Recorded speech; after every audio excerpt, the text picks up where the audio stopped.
Hello hello. Azizul, জি।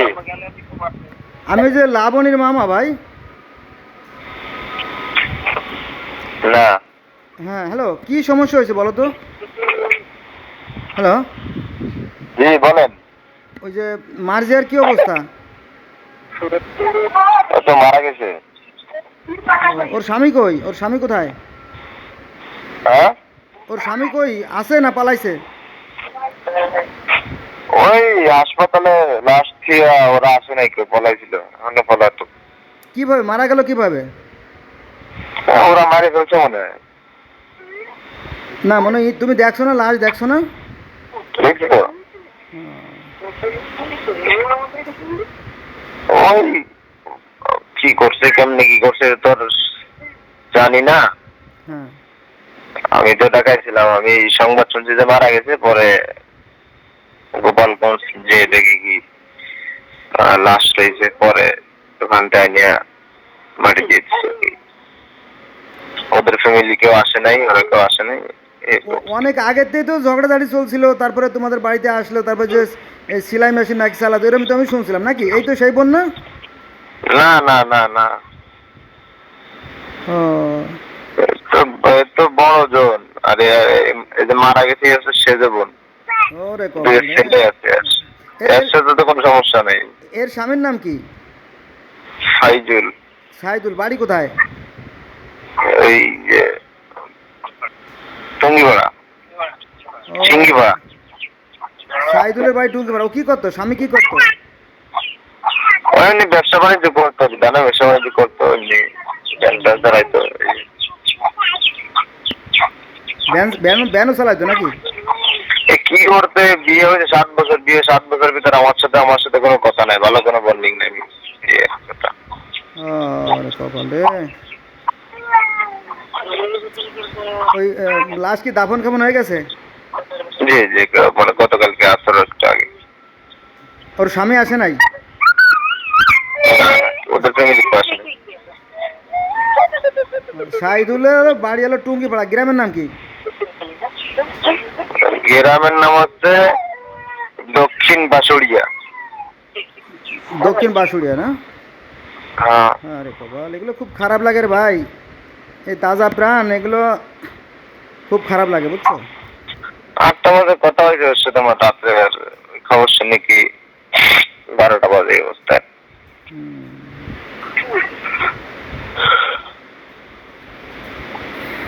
তুমি মামলা করছো? ওইগুলোই দৌড়াদৌড়ি করতেছে, আব্বা মামারা দৌড়াদৌড়ি করতেছে। মামলা করলে তো তোমার ওই যে টুঙ্গিপাড়ায় করতে হবে নাকি?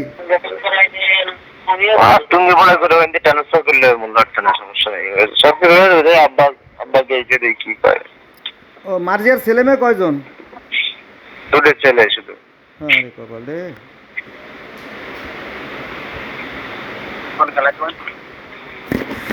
এগুলো শুনতে কষ্ট লাগে, বুঝছো? এই জন্য ফোন দিলাম আর কি। যাই হোক, আল্লাহ তার হেফাজত করুক। হুম। দোয়া করেন, যা হয়েছে হয়েছে আর কি। সবারই মানে মরতে হবে। হ্যাঁ, সবারই চলে যেতে হবে, কিন্তু এই কাজের বোঝা, পাপের বোঝা বইতে হবে, ঠিক আছে? তুমি ঢাকা কোথায় থাকো? গুলশানে বাড্ডায়। ও আচ্ছা আচ্ছা, অনেক দূর। আমারে চিনছো তুমি? এখন তো সেঞ্চুরি নেই, কথা তো অনেক সময় হয়ে গেল। আমি হচ্ছি লাবণীর মামা, লাবণীর মামা, আবু ইউসুফের মামা, বুঝছো? হ্যালো, লাবণী। লাবণীর মামা। হ্যাঁ। ও ইউসুফের কি হন আপনি? মামা মামা, তুমি আমাদের ভাই। তোমরা তো ইউসুফ কাকা নাকি? হ্যাঁ হ্যাঁ, তোমরা তো মনে হয় ইউসুফের সমবয়সী হবা, তাই না? হয়তো নাকি ছোট হবা? ইউসুফ তোমার চাচা? হ্যাঁ হ্যাঁ, ওই তো। না, ইউসুফ কাকা তোমার বড়, অনেক বড়। হ্যাঁ বড়, তাহলে এটা ওই যে আলেমের ছেলেদের সমবয়সের, তাই না? না, ওরা সবাই আমার বড়। না, আবু ইউসুফ তো বড়, ঠিক আছে, কিন্তু হ্যাঁ। তোমরা ছোট। হ্যাঁ হ্যাঁ হ্যাঁ, ওই যে আলম কাকার ছেলে ছোটটা আছে না, বদরুল। হ্যাঁ হ্যাঁ, বলছি। ওই ওর বয়সে হয়তো হবে মনে হয়। হ্যাঁ হ্যাঁ, ওই তো মানে মনে আছে কি আলামিন পানিতে পড়ে গেছিল, আর ওই যে আলামিনের সেলরাও একসাথে পানিতে নামছিল, তো সেই কথা মনে আছে। আমি তো গেছিলাম 90 সালের দিকে, আর তো যাওয়া হয় নাই। ঠিক আছে। ও, আচ্ছা আচ্ছা, বুঝতে পারছি। আচ্ছা, আর কি করবা, আল্লাহর কাছে দোয়া করো, সবারই এক এটাই। হবে। ঠিক আছে। আর মামলা করো, মামলা করে বিচার চাও, নইলে কিন্তু তোমরা কিন্তু দায়ী থাকবা, বুঝছো। এই অপরাধে, এই অপরাধ যদি হয়, যদি সেটা বিচার না হয়, তাহলে অন্যান্য মানুষেরা কিন্তু উৎসাহ পায়, বুঝছো। আরও সমাজে অপরাধের মাত্রা বেড়ে যায়। ঠিক আছে। যে এখন গেছে, সবাই গেছে, দেখি কি আলাপ আলোচনা করে, কি সিদ্ধান্ত করে। আচ্ছা আচ্ছা, ভালো থাকো। রাখলাম। ঠিক আছে, আসসালামু আলাইকুম।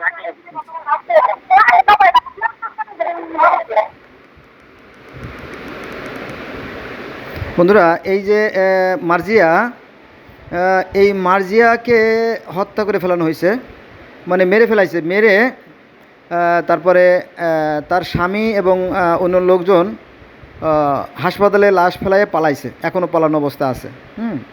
এটা একটা ক্রীড়া কৌতুকে পরিণত হয়েছে। এটা হচ্ছে সেজ বোন। আর বড় বোনের ঘটনা প্রায় একই রকম হয়েছিল। বড় বোনটাকেও স্বামী বাড়ি থেকে অত্যাচার করা হতো, পরে যাক, তারপরে বাপের বাড়িতে এসে সে একটু কাজকাম করে খায়, চলে আর কি, এই অবস্থা। তো আমাদের সমাজে নারীদেরকে খুবই তুচ্ছ জ্ঞান করি আমরা। আমরা মনে করি এর ভোগের সামগ্রী।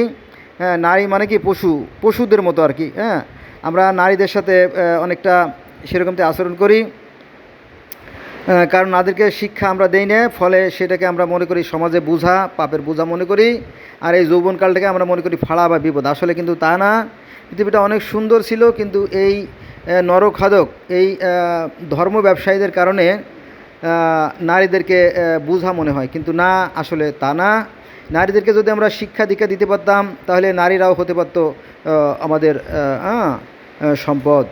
এই নারীদেরকে আমরা বিভিন্ন কর্ম, যেমন হাঁস মুরগি পালন, পশুপালন, গরু ছাগল পালন, এইভাবে অনেক কর্ম শিক্ষা দিলে তারাই সম্পদে পরিণত হতো, এবং তারা নিজেরা আয় দিয়ে চলতে পারতো এবং অন্যদেরকেও চালাতে পারতো। অনেক ধরনের বিস্তর জায়গা পড়ে আছে বাড়ির আশেপাশে। হ্যাঁ, দুদু দক্ষিণে বিশাল মাঠ, প্রায় 2.5 মাইল 3 মাইল চওড়া মাঠ, মাইলের পর মাইল মাঠ।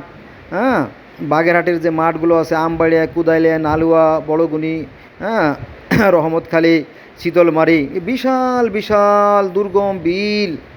হ্যাঁ, সেখানে শুধু ফসলই ফলে না, চিংড়ি মাছ টাছ, এই জাতীয় শশা, অনেক কিছু ফলানো যায়, কিন্তু এই নারীদেরকে কাজ করতে দেওয়া হয় না, ঘর থেকে বের করতে দেওয়া হয় না, শিক্ষা দেওয়া হয় না, ফলে তারা একটা উজবুক, একটা ভূতে পরিণত হয়। হ্যাঁ, এই আলেমরা এই নারীদেরকে বস্তাবন্দিকে রাখছে, এই জন্য পরকালে তারা দায়ী থাকবে।